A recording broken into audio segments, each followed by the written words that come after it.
Daniel écoute Marim. Prenons aujourd'hui le Pérek même tête. La page Samertet Amoud Aleph, 6 lignes par le bas. Allah Hadkam avec Kamalé Rachetevot. Nous Zakan a développé dans le Pérek précédent le concept de Tzimtzum, ce Tzimtzum qui est indispensable pour permettre à la création d'exister telle qu'elle est. Et l'objectif de ce développement était de conclure que si Dieu peut se mettre de côté pour nous laisser l'occasion d'exister, alors réciproquement, nous aussi, nous devons être prêts à nous mettre de côté pour lui, à mettre de côté nos envies, nos désirs et tout le reste. Et nous avons expliqué comment on peut savoir qu'on aime vraiment Akadosh Baruch Hu. C'est quand on est prêt à faire des sacrifices, à faire des efforts pour lui, Kafia. Et l'Admour Zaken nous dit tout de suite, Alachat Kama Vekama, à plus forte raison, de Kifle Kiflaim la Enket, de façon double et double, ça veut dire beaucoup plus, ça veut dire que l'effort que Dieu a fait est beaucoup plus important que celui qu'il nous demande. Je vais continuer de lire quelques lignes et je vais expliquer. Kiraoui la Adam Gamken, il convient aussi à un homme, la Niar la Azov, de laisser et d'abandonner Kol Hacharlo, tout ce qui le concerne. Min Nefesh ve'ad Basa ou l'Afkerakol. Que ce soit Nefesh, Basa, sa volonté, tout ce qui est lié aux obstacles physiques, l'Afkerakol, de tout abandonner, Bishvil de Davka Boïd Barer, pour s'attacher à Kadosh Baruch Hu, Bidveka, Chashika Vechafitza, avec beaucoup d'amour, beaucoup d'attention, d'affection, et Shumonea mi Bait ou mi Bachutz, et que rien ne vienne faire obstacle de l'intérieur ou de l'extérieur, le Gouv, le Nefesh, le Mammon, le Isha Banim, ni un obstacle physique, ni un obstacle lié au Nefesh, ça veut dire à ce qu'on aurait envie, à notre volonté. Le Mammon, le Isha Banim, ni un obstacle qui serait lié à une histoire d'argent, ou à une histoire de famille, Isha Banim. On avait déjà lu ces quelques lignes la dernière fois, mais je les ai repris pour la Shemud Inyan. Le Morzaken ajoute que ce que Dieu a fait pour nous, c'est bien plus important que ce qu'il nous demande. Nous, on nous demande seulement de sacrifier un peu de notre temps, de nos heures de sommeil, un peu de notre argent. Ça n'a rien à voir avec ce que fait Akadosh Baruch Hu pour nous permettre d'exister dans ce monde et d'y pratiquer Torah Mitzvot. Lui, il s'est mis lui-même de côté par amour pour nous. Ça veut dire que le tzimtzum que Dieu s'impose d'une part et l'effort qu'on nous demande à nous, qu'on nous demande de faire d'autre part, sont vraiment pas comparables. Même si nous parlons d'un amour qui est réciproque, même si on nous demande de faire ce que Dieu était prêt à faire pour nous, malgré tout, ce qu'il fait pour nous nous dépasse de très loin. Ça dépasse de très loin les sacrifices qui nous sont demandés. Surtout qu'il ne s'agit pas de sacrifier, il s'agit quoi? De sacrifier un peu de notre temps, un peu de notre argent. Et l'Admour Zaken parlait de mettre de côté Nefesh, Bassa. Nefesh, c'est sa volonté, c'est quand j'ai pas envie de faire quelque chose, quand ça me dit rien, mais que je vais le faire tout de même. Bassa, c'est quelque chose qui serait plus concret, le temps, l'argent dont je dispose.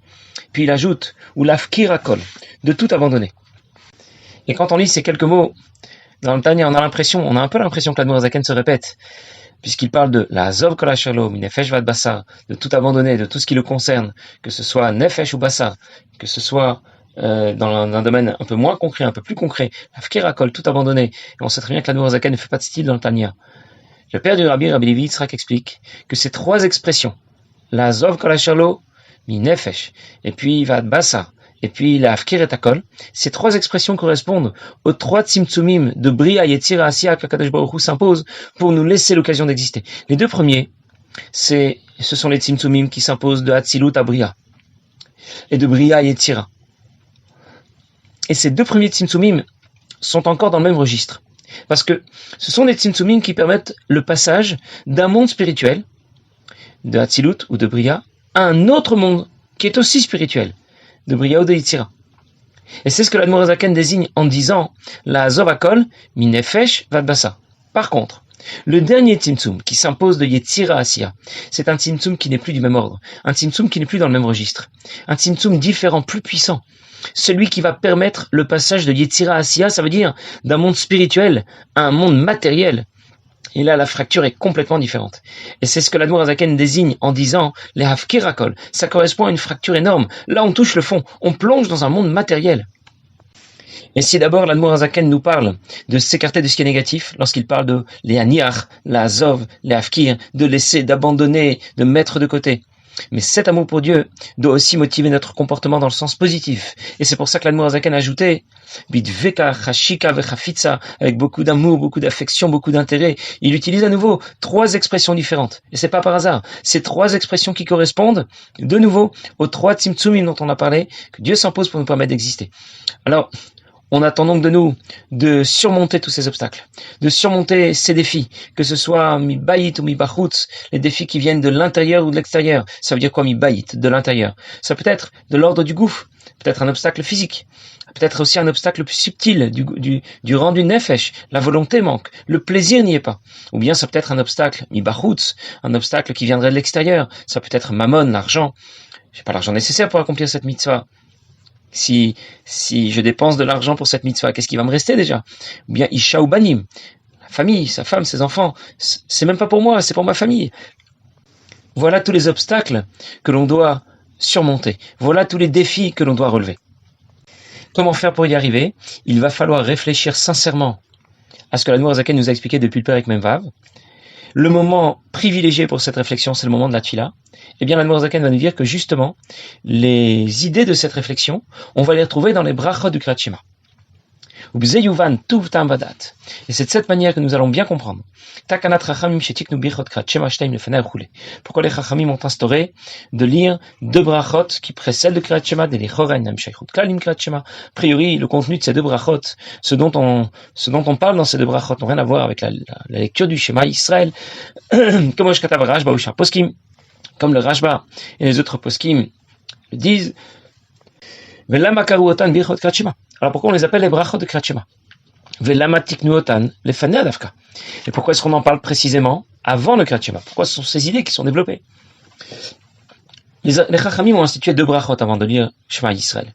Dans la première, on apprend comment s'organisent les malachim qui sont au service de Dieu, ce qu'ils lui disent, Kadosh, Baruch, Kavod Hashem. Dans la deuxième bracha, on apprend qu'Akadosh Baruch Hu nous aime, qu'il nous a donné la Torah, à travers la Torah, l'occasion d'être si proche de lui. Et on appelle ces deux brachot les brachot de Kriyat Shema. Ça n'a a priori aucun rapport avec la mitzvah de lire Shema Yisrael le matin et le soir. Il y a une mitzvah tassée de lire Shema Yisrael chaque matin, chaque soir. On aurait donc dû faire une bracha semblable à toutes celles qui précèdent la pratique d'une mitzvah tassée. On aurait dû dire Baruch atah Hashem Elokeinu melech haolam asher kideshanu tzivanu al Kriyat Shema ou likroat Shema. On peut encore en discuter, mais comme avant de mettre les tefilin, on dit la anier tefilin. On ne dit pas une bracha qui n'a aucun rapport avec les tefilin. Et la Noirzaken va poser deux questions. D'abord, quel rapport il y a entre les idées développées dans ces deux brachot et la lecture du Shema Israël? Et deuxième question, pourquoi les Chachamim ont souhaité que l'on aborde ces deux sujets précisément avant Kriyat Shema? Si vraiment il fallait parler de ces deux sujets, pourquoi précisément à ce moment de la Tfila? Alors je vais anticiper un petit peu avant de le lire dans les mots, comme ça on pourra le lire plus facilement. L'Admor Zaken va répondre que dans les brachot de Kriyat Shema, on trouve l'idée que développe l'Admor Zaken depuis le Perek Memvav. On y parle de cet amour réciproque que l'on peut développer pour Akadosh Baruch Hu, qui est Maïm Apanim le Panim. Dans la première bracha, on nous parle des malachim qui sont au service de Dieu. Ils sont bien plus raffinés que nous, ils ont beaucoup moins de défauts que nous, ils sont beaucoup plus fiables. Ce sont des anges, des malachim qui sont en permanence au service de Dieu. Ils n'ont pas nos faiblesses, ils ne connaissent pas nos échecs, nos difficultés.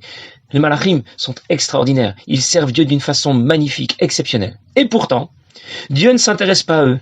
Il ne s'intéresse qu'à nous. Et c'est le sujet qu'on aborde dans la deuxième bracha. Ahavat olam aftanu, combien Kadosh Baruch Hu nous aime, combien il s'intéresse à nous, combien il nous apprécie, bien mieux, bien plus que les malachim. Et c'est pour cette raison qu'on parle de tout ça précisément avant Kriyat Shema. Parce que Kriyat Shema n'est pas qu'une récitation, la lecture d'un texte, la lecture du schéma. L'objectif de cette mitzvah, c'est ve'ahavta et Hashem Elokecha. C'est d'aimer Akadosh Baruch Hu, de développer notre amour pour Dieu. Et pour atteindre cet objectif, les brachot de Kriyat Shema vont nous guider dans une réflexion, dans l'idée que développe l'Admor Zaken depuis le début du Perek Memvav, l'idée de développer cet amour pour Dieu que nous avons appelé Maïm Apanim le Panim. Et l'Admor Zaken donnait l'exemple de ce pauvre misérable que le roi vient chercher, il le ramène dans son palais, il l'enlace, il l'embrasse, il ne s'intéresse à personne d'autre, il est prêt à se mettre lui-même de côté pour lui laisser un peu de place dans son palais. Naturellement, réciproquement, cet homme sera prêt à tout pour faire ce que le roi lui demande, même si ça lui coûte quelques sacrifices. Et de la même manière, Dieu nous a fait sortir d'Égypte. Il nous fait sortir d'Égypte chaque jour, de notre Égypte spirituelle. Chaque fois que l'on étudie la Torah, que l'on pratique les mitzvot. Étudier la Torah, pratiquer les mitzvot qu'on a comparé à un baiser profond, à une accolade chaleureuse. Il ne s'intéresse à personne d'autre qu'à nous. Naturellement, réciproquement, on sera nous aussi prêts à tout pour faire ce que Dieu nous demande. Et on le fera avec amour, avec joie. On sera prêt nous aussi à tout mettre de côté pour Akadosh Baruch Hu. On sera prêt à tout sacrifier pour lui. Et c'est ce que dit le Pasuk. Chol levafra. Ça veut dire, tu aimeras Dieu même si ça te coûte quelque chose, même si ça te demande des sacrifices, et que tu dois te priver de ce que tu aimes naturellement. C'est pour ça qu'on va parler de Isha Viladea, de la famille, la femme et ses enfants. Pourquoi? Parce que un homme a naturellement beaucoup d'affection pour sa femme, ses enfants, et notre amour pour Dieu va devoir être supérieur à celui que l'on porte à sa femme et à ses enfants. Ça veut dire, même si ça te coûte ta vie, ta santé, même si ce que Dieu te demande c'est pas vraiment ce que tu aurais voulu, c'est pas vraiment ce qui t'aurait plu, ce que tu aurais pu apprécier. Bechol modecha, ça veut dire même si ça te coûte de l'argent. Et on a pris ici les 3 obstacles qui pouvaient freiner notre amour pour Dieu. Ces 3 obstacles seront levés lorsqu'on va considérer que Dieu ne s'intéresse pas aux autres malachim, ne s'intéresse à personne d'autre, qui sont bien plus fiables que nous. Il ne s'intéresse qu'à nous. Il nous donne Torah et mitzvot qui nous permet d'être si proches de lui. Il nous embrasse, ça correspond à la Torah. Il nous enlace, ça correspond au mitzvot. Alors que maïm apanim lepanim. Réciproquement, on va développer nous aussi naturellement ce sentiment d'amour pour Dieu qu'on attend de nous. Et c'est pour nous aider à développer ce sentiment d'amour réciproque pour Dieu que les Chachamim ont institué ces 2 brachot avant Kriyat Shema, afin qu'on ait l'occasion d'y réfléchir sérieusement avant de déclarer notre amour pour Dieu, Ve'ahavta et Hashem Elokecha. Un amour pour Dieu qui doit être véritable, sincère, profond. Ça veut dire un amour exclusif pour Akadosh Baruch Hu. J'ai déjà rapporté plusieurs fois le pasouk, mais c'est important. Ohave Hashem Sinura. Ceux qui aiment Dieu détestent le mal. Ça veut dire que parfois on s'imagine pouvoir aimer tout à la fois. J'aime Dieu, j'aime étudier, j'aime prier, j'aime faire une saïm. Et en même temps, j'aime le couscous, la musique, les voyages, l'argent, le ski, ce que vous voulez. Profitez de la vie. Ce pasouk explique que lorsque tu aimes Dieu sincèrement, il n'y a plus de place pour autre chose. On sait que quelqu'un est passionné par quelque chose lorsque rien d'autre ne l'intéresse. Comment vérifier si j'aime Dieu vraiment? Bien, regarde si quelque chose d'autre t'intéresse dans la vie. L'argent, les loisirs, etc. Ce que tu veux. Je vais vous donner un exemple. Si quelqu'un perd un portefeuille bien rempli, ou bien il a perdu beaucoup d'argent dans un investissement ou peu importe, il va en être malade pendant des semaines, des mois ou plus. C'est un drame. Il est angoissé. Par contre, s'il a une panne d'oreiller un jour, il ne s'est pas levé pour aller à la synagogue, il a raté un shiur de Torah ou une autre mitzvah, et il pense, c'est pas grave, c'est pas un drame, la mitzvah on la fera demain encore, et c'est tout. Il n'est pas angoissé, il n'est pas malheureux, tout va bien. Même s'il déclare haut et fort, j'aime Dieu, je n'aime que lui, Kadosh Baruch Hu, Anachnu Avimotra, c'est très bien, bon, ça reste déclaratif, c'est comme la déclaration de revenus, mais tu peux déclarer ce que tu veux, concrètement, tu es très loin de tout ça. Et quand on va réfléchir sérieusement à ce qu'on raconte dans ces 2 brachot qui précèdent Kriyat Shema, on sera en mesure de relever ce défi, de développer cet amour sincère et véritable pour Dieu qu'on attend de nous.